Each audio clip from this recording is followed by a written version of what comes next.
Assalamualaikum warahmatullahi wabarakatuh. Banyak sekali pertanyaan jamaah, Ustadz kasih kami channel untuk kajian anak-anak muda. Di antara anak muda berasal dari Aceh, luar biasa. Channelnya Maulizul Akbar Nak. Tonton, subscribe, like, share, komen. Assalamualaikum warahmatullahi wabarakatuh.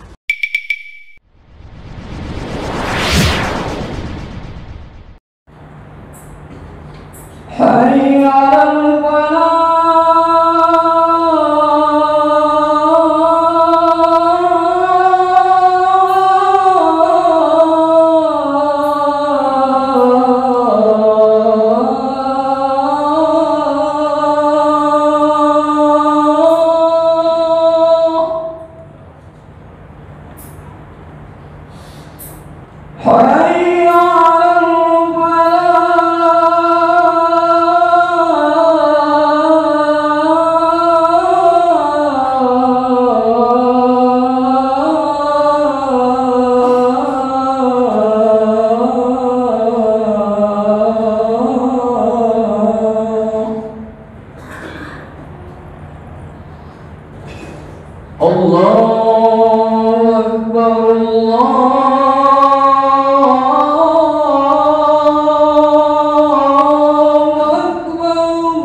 Alhamdulillahil qail ya ayyuhalladzina amanu dukhulu fis silmi kaffah wa la tattabi'u khutuwatis syaitan innahu lakum aduwwum mubin. Assalatu wassalamu ala rasulillah sayyidina wa maulana Muhammadin ibni Abdillah wa ala alihi wa sahbihi wa man tabi'ahu bi ihsanin ila yaumil qiyamah wa ba'du. Hadirin jamaah Jumat yang dimuliakan Allah, hari ini merupakan Jumat yang pertama di bulan Rajab, sekaligus sebagai Jumat yang pertama di bulan Januari di tahun 2025 Masehi ataupun Miladiah. Sebutan-sebutan waktu untuk mengingatkan kita bahwa kita masih berada di dalam dimensi yang sama, dibatasi oleh ruang dan waktu. Seberapa besar pun keinginan dan cita-cita, bila tidak pernah dipersiapkan kaderisasi dan keberlanjutan, sustainable ataupun kontinuitas, maka cita-cita tersebut akan kita bawa ke dalam kuburan. Tidak ada lagi yang melanjutkan. Maka luar biasa ketika Nabi kita Muhammad sallallahu alaihi wasallam 14 abad yang silam, beliau sadar bahwa dakwah Islam itu tidak cukup dalam fase hanya 23 tahun. Tidak cukup hanya beliau sebagai role model. Maka beliau menyampaikan, "Wa may ya'ish minkum min ba'di fasayara ikhtilafan katsira." Barang siapa di antara kalian yang berumur panjang masih hidup setelah aku mati, pasti dia akan melihat khilafiyah yang banyak sekali, ikhtilafan katsira. Karena itu adalah fitrah manusia. Kita diciptakan oleh Allah bukan untuk seragam. Walau syaa rabbuka laja'alan nasa ummatan wahidah. Kalau Tuhanmu mau, wahai Muhammad, dia akan ciptakan manusia itu satu golongan saja. Sangat mungkin, karena Allah sudah menciptakan malaikat satu golongan saja, semuanya taat kepada Allah. Tapi manusia wala yazaluna mukhtalifin, mereka senantiasa berbeda-beda. Mulai dari jenis kelamin, ada Adam, Hawa, laki-laki dan perempuan. Kemudian sampai kepada suku, kepada bangsa, kepada suku. Di dalam beriman ada yang beriman, ada yang tidak. Yang beriman berbeda-beda lagi, ada yang taat, ada yang tidak. Yang taat berbeda-beda lagi, ada perbedaan mazhab. Dalam satu mazhab berbeda-beda lagi ijtihad. Ada banyak perbedaan. Dan semua perbedaan tersebut sunnatullah. Allah hanya ingin kita mencari yang terbaik. Maka apa petunjuk Nabi? Fa'alaikum bisunnati wa sunnati khulafa'ir rasyidin al-mahdiyyin min ba'di. Ketika kalian melihat segala bentuk perbedaan dan khilafiyah tersebut, berpegang teguhlah kepada sunnahku. Oke, sudah selesai. Tapi Nabi lanjutkan, wa sunnati khulafa'ir rasyidin al-mahdiyyin min ba'di, dan sunnah-sunnah khulafa'ur rasyidin setelahku. Ingat, ketika Nabi menyampaikan hadis ini belum disebutkan dan belum ada dalam sejarah siapa khulafa'ur rasyidin, karena mereka wujud setelah Rasulullah wafat. Barulah waktu berjalan membuktikan ada Abu Bakar, ada Umar, ada Utsman, ada Ali. Sudah selesai. Konon sebagian ulama menambahkan urutan yang kelima, Umar bin Abdul Aziz, seorang yang hidup di zaman Bani Umayyah yang terkenal korup. Tapi beliau keluar dari kondisi normal sebuah monarki. Beliau bukan anak raja, beliau bukan anak laki-laki seorang khalifah, beliau hanya seorang menantu dari khalifah. Tapi pertanyaannya, apakah Umar bin Abdul Aziz tidak berharap jabatan? Dalam sebuah riwayat, beliau menyampaikan pesan kepada budaknya yang laki-laki, semacam ajudan khusus beliau. Tolong belikan selembar baju untukku yang harganya tidak lebih daripada 2 dirham. Mungkin 2 dirham saat itu 1 dinar 10 dirham, 1 dinar itu 1 mayam setengah, mungkin nominalnya sekitar 6 juta sekarang. 2 dirham itu sekitar 1.200.000. Kaget budaknya. Wahai Amirul Mukminin, saya sudah mendampingi Anda sejak Anda masih bujang belum berkeluarga. Dan dulunya sebelum Anda menjabat khalifah, Anda minta kepada saya untuk membeli baju yang harganya tidak boleh kurang daripada 2 dinar. 10 kali lipat dari yang sekarang.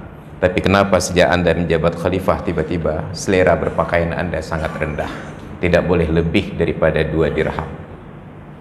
Dengan tersenyum Umar bin Abdul Aziz menjawab, kuntu rajulan tawwakan, saya adalah seorang pria yang ambisius, saya seorang pria yang penuh ambisi dan keinginan. Dan Allah kabulkan semua ambisi saya. Dulu ketika masih lajang, saya berambisi mudah-mudahan saya berjodoh dengan anak paman saya yang ayahnya seorang khalifah. Allah jodohkan saya dengan Fatimah binti Walid bin Abdul Malik bin Marwan. Setelah jadi menantu khalifah, muncul ambisi yang kedua, agar aku dilantik menjadi khalifah. Dan ini sebuah hal yang anomali dalam sebuah monarki. Tidak mungkin seorang raja akan wariskan kekuasaan kepada menantu saat ia punya anak laki-laki. Allah kabulkan cita-citaku yang kedua. Walaupun mertuaku punya anak laki-laki Sulaiman bin Abdul Malik bin Marwan, Walid bin Abdul Malik bin Marwan, saya tetap dinikahkan, saya tetap dilantik sebagai raja. Setelah saya menjadi khalifah, semua hajat saya terpenuhi. Tinggal satu lagi keinginan saya. Saya berambisi untuk menjadi ahli surga. Maka aku berharap menjadi bahagian darinya. Maka aku turunkan selera duniaku agar Allah tingkatkan derajat akhiratku. Maka beliau tinggalkan. Maka jangan katakan bahwa Umar bin Abdul Aziz tidak berharap menjadi khalifah. Tapi beliau sadar setelah menjadi khalifah itu adalah tanggung jawab, bukan sebuah kebanggaan dan bukan sebuah kemewahan, menjadi serana. Tapi sayangnya setelah waktu berlalu dan berjalan, pemahaman dan panduan kita tentang agama dan Islam ini menjadi sempit. Kita berharap masyarakat ini menjadi masyarakat yang berwirausaha, tetapi cara kita memperlakukan mereka sangat tidak sepadan. Coba perhatikan dalam keseharian kita. Berapa kali kita pernah melihat bahwa ada seorang anak muda yang buka tempat usaha, apakah peternakan ayam, apakah kios untuk berjualan, yang anak muda ini dipesijuk oleh masyarakat karena Anda sudah berwirausaha? Tidak. Yang dipesijuk selalu yang mendapatkan gaji. Apakah jadi PNS, jadi ASN, jadi honorer, jadi kontrak, begitu diterima langsung dipesijuk. Saya belum pernah melihat di masyarakat ini ada seorang yang memulai wirausaha dipesijuk. Kenapa? Mereka tidak pernah diapresiasi. Kita hanya mengapresiasi orang yang dapat gaji. Kita selalu berbicara tentang kewirausahaan, tetapi tidak pernah mengapresiasi mereka. Ini contoh kecil. Maka ketika masuk ke dalam ruang ibadah, sekarang kita persempit makna ibadah hanya ibadah mahdhah. Kita lebih mengapresiasi orang yang meninggal sedang duduk i'tikaf di dalam masjid daripada orang yang sedang menggerakkan bisnis mencari nafkah. Tidak ada ibadah yang wajib di dalam masjid selain daripada sholat Jumat. Sholat fardu 5 waktu bisa di mana saja. Ingin fadilah 27 derajat, bukan masjid tempatnya, tapi berjamaah prakteknya. Dimanapun kita salat berjamaah dapat fadilah 27. Ngapain ke masjid kalau salatnya sendiri? Banyak orang yang datang ke masjid salatnya berjamaah, tapi belum tentu mereka dihitung sebagai orang yang berjamaah, karena safnya tidak rapi, tidak rapat, aturan-aturan berjamaahnya tidak terpenuhi. Coba pertanyakan kembali, betapa banyak di antara kita yang datang ke masjid dan kita menggerutu, kita kesal ketika orang-orang yang hadir ternyata tidak menjaga adab jamaah. Mulai dari bau mulutnya, bau badannya, bau pakaiannya. Padahal Nabi sudah mengingatkan, la yaqrubanna masajidana hadza al-khuluful fam. Jangan sekali-kali mendekati tempat salat kami ini orang-orang yang mulutnya bau. Hadis ini dipahami oleh para ulama, orang-orang tertentu yang mulutnya bau tidak bisa dihilangkan dengan kumur-kumur, dengan sikat gigi, makruh menghadiri sholat berjamaah sekalipun terpaksa sholat sendiri. Kenapa? Untuk kenyamanan berjamaah. Kita ada yang saking semangatnya sholat subuh berjamaah tidak sempat kumur-kumur, langsung takbiratul ihram. Hanya berharap fadilah 27 dengan mengabaikan 27 orang kiri dan kanan kita batal sholatnya. Kita apresiasi orang yang hanya ibadah mahdhah duduk dalam masjid beriktikaf. Kita lupa mengapresiasi orang yang sedang beribadah mencari nafkah. Maka ibadah di dalam agama dibagi-bagi. Ibadahnya seorang pedagang, apa kata Nabi? At-tajirus saduqul amin ma'an nabiyyin was-siddiqin wasyuhada. Seorang pedagang yang jujur, yang amanah. Apa yang terjadi? Nanti di akhirat dia akan bergabung dalam barisan para nabi, para siddiqin dan para syuhada. Yang diapresiasi pada pedagang bukan sholat sunatnya, bukan sedekahnya. Yang diapresiasi adalah sikap jujurnya di dalam berbisnis. Ketika Islam mengapresiasi para pemimpin, apa kata Rasulullah? Sab'atun yudhilluhumullahu fi dhillihi yawma la dhilla illa dhilluh. Ada 7 golongan manusia di akhirat nanti Allah berikan naungan khusus yang tidak ada pilihan yang lain, tidak ada naungan yang lain. Dari 7 golongan ini, siapa yang pertama Nabi sebutkan?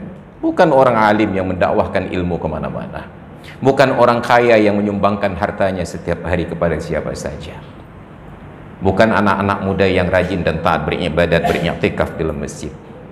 Bukan. Siapa yang pertama diapresiasi? Imamun adilun, pemimpin yang adil.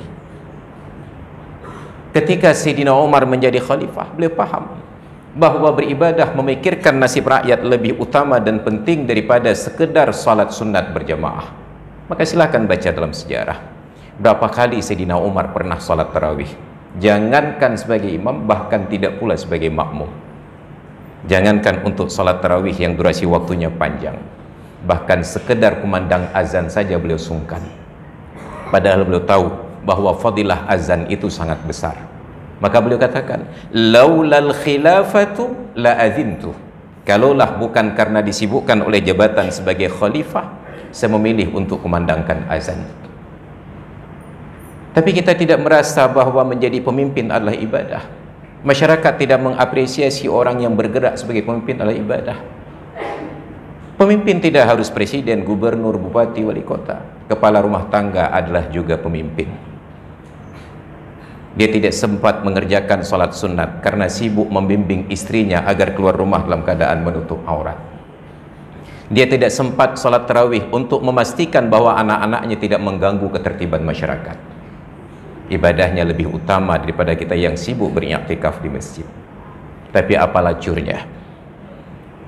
Yang paling diapresiasi adalah yang meninggal sedang iktikaf di masjid.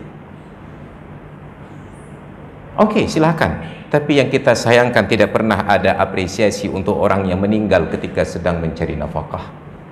Ada seorang tua, lanjut usia, masih punya istri tanggung jawab yang harus dinafkahi.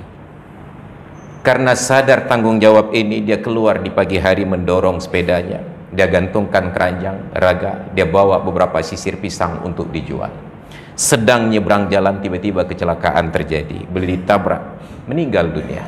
Apakah ada yang apresiasi? Luar biasa, bapak pulan meninggal dunia sedang mencari nafkah. Enggak, dicemooh. Dalam bahasa Aceh mungkin keluar ungkapan, "Katu hapu buat melika-lika apa jalan." Bukan ibadah dia.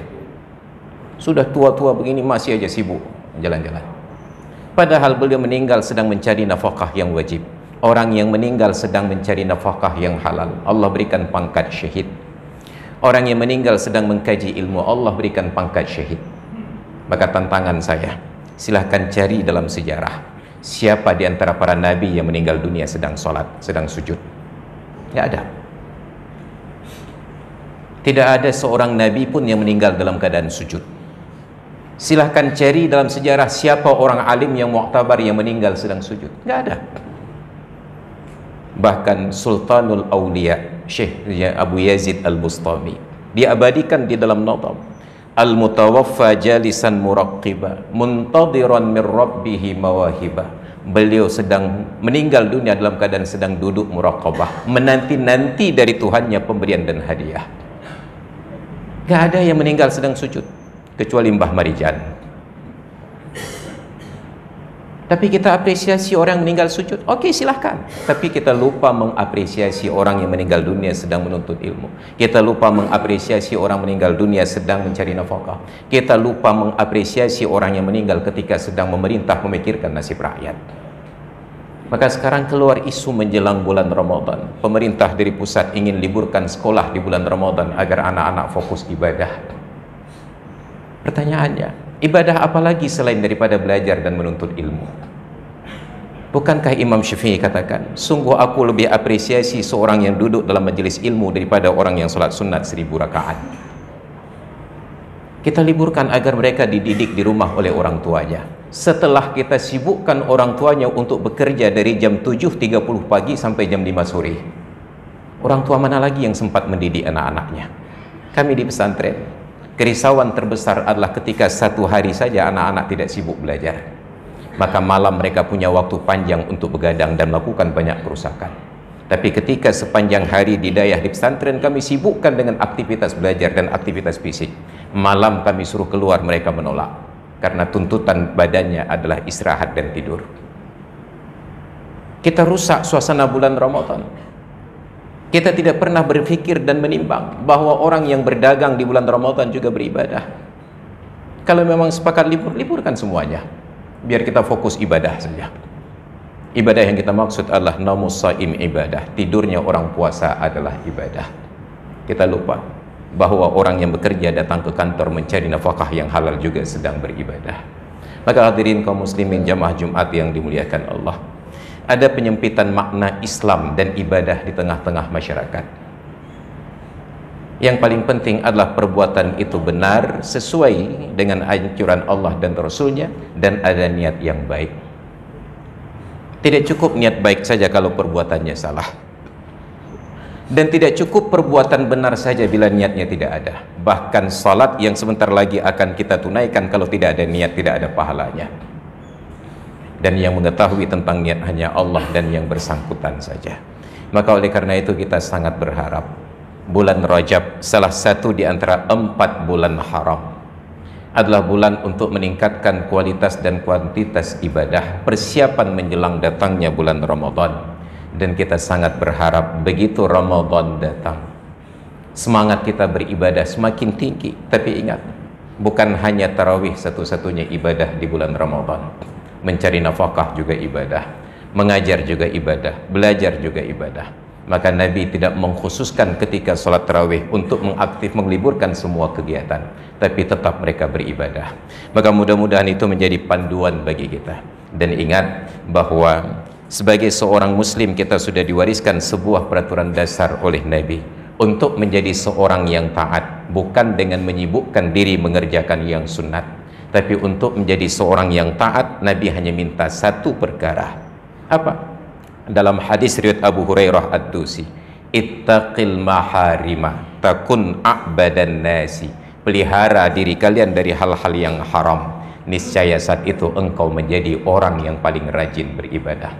Tapi sayangnya hari ini kesibukan kita selalu tentang yang sunat-sunat. Saya sangat sering mendengar guru-guru dan ustadz-ustadz kita meributkan, nyinyir terhadap orang-orang yang ketika azan berkumandang tidak segera datang ke masjid untuk salat. Bagus, tetapi pertanyaannya, kalau dia tidak segera datang ke masjid untuk salat, berdosakah dia? Tidak. Yang penting sebelum keluar waktu dia sudah salat, itu minimal. Bagus mengajak salat di awal waktu, tapi yang kita sedihkan ketika ada perbandingan. Saya belum melihat ada ustadz-ustadz yang meributkan ketika di depan matanya ada orang yang melanggar syariat, bercelana pendek dan terbuka aurat. Siapapun sepakat itu berdosa. Untuk hal-hal yang berdosa kita diam, tapi untuk yang tidak berdosa tiba-tiba mulut kita menjadi cerewet. Maka semangat amar ma'ruf kita hanya sebatas amar ma'ruf, tapi belum sampai kepada nahi mungkar. Maka hadirin kaum muslimin yang dimuliakan Allah, mudah-mudahan kita diridhoi oleh Allah dunia dan akhirat dengan satu hal saja: tinggalkan yang haram-haram sebelum terlalu sibuk memikirkan yang sunat-sunat. Mudah-mudahan Allah meridhai kita semuanya. Amin ya rabbal alamin. Hadirin kaum muslimin jamaah Jumat yang dimuliakan Allah, demikian yang dapat khatib sampaikan. Mudah-mudahan menjadi pengingat untuk diri sendiri dan kita semuanya. Terima kasih atas perhatian dan mohon maaf atas segala kekurangan. Alhamdulillah, alhamdulillahil wahidil ahad, al-fardis samadil ladzi lam yalid wa lam yulad wa lam yakul lahu kufuwan ahad. Ashhadu an la ilaha illallah syahadatan takunu sababan na'imil mu'abbad, wa ashhadu anna Muhammadar Rasulullah an-nabiyyul mufaddalul musyarraful muayyad. Allahumma salli wa sallim ala nabiyyina wa maulana Muhammad wa ala alihi wa sahbihi ma raka'ar raki'u wa sajad. Amma ba'du fa ya ibadallah, ittaqullaha haqqa tuqatih wa la tamutunna illa wa antum muslimun. Wa qala Allah ta'ala fil Qur'anil 'azim, wal yakhshal ladzina law taraku min khalfihim dhurriyyatan dhi'afa khafu 'alaihim falyattaqullah wal yaqulu qawlan sadida. Barakallahu li wa lakum fil Qur'anil 'azim wa nafa'ani wa iyyakum bima fihi minal ayati waz zikril hakim wa taqabbala minni wa minkum tilawatahu innahu huwas samiul 'alim. Bismillahirrahmanirrahim.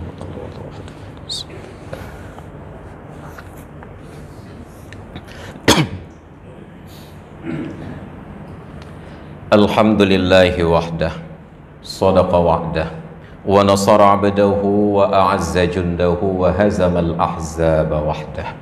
Ashhadu an la ilaha illallah wahdahu la syarika lah, wa ashhadu anna sayyidana wa nabiyyana Muhammadan 'abduhu wa rasuluhu la nabiyya ba'dah. Allahumma salli wa sallim ala habibina Muhammadin ibni Abdillah wa ala alihi wa sahbihi wa mawalah. Amma ba'du fa ya ibadallah, usikum wa nafsi bitaqwallah wa ta'atihi la'allakum tuflihun. Wa qala Allah ta'ala fil Qur'anil 'azim, ya ayyuhalladzina amanu dukhulu fis silmi kaffah ولا تتبعوا خطوات الشيطان إنه لكم عدو مبين والقائل في آية أخرى ولتكن منكم أمة يدعون إلى الخير ويأمرون بالمعروف وينهون عن المنكر وأولئك هم المفلحون اللهم اغفر للمؤمنين والمؤمنات والمسلمين والمسلمات الأحياء منهم والأموات وتابع بيننا وبينهم بالخيرات إنك سميع قريب مجيب الدعوات يا قاضي الحاجات اللهم اغفر للأموات المؤمنين واجعلهم في ألحادهم مطمئنين اللهم أصلح ولاة أمورنا واهديهم إلى صراطك المستقيم يا رب العالمين اللهم أعز الإسلام والمسلمين وأهلك الكفرة والمبتدعة واليهود والمنافقين أعداءك أعداء الدين اللهم انصر الإخواننا المسلمين المجاهدين والمستضعفين في فلسطين وفي غزة وفي كل مكان في أرضك يا رب العالمين اللهم انصرهم على أعدائهم ووحد صفوفهم وسدد رميهم وثبت أقدامهم وأفرغ الصبر على قلوبهم إنك على كل شيء قدير اللهم أعز الإسلام والمسلمين وأعلي كلمتك إلى يوم الدين عباد الله إن الله يأمر بالعدل والإحسان وإيتاء ذي القربى وينهى عن الفحشاء والمنكر والبغي يعظكم لعلكم تذكرون فاذكروا الله العظيم يذكركم ولذكر الله أكبر والله يعلم ما تصنعون وأقيموا الصلاة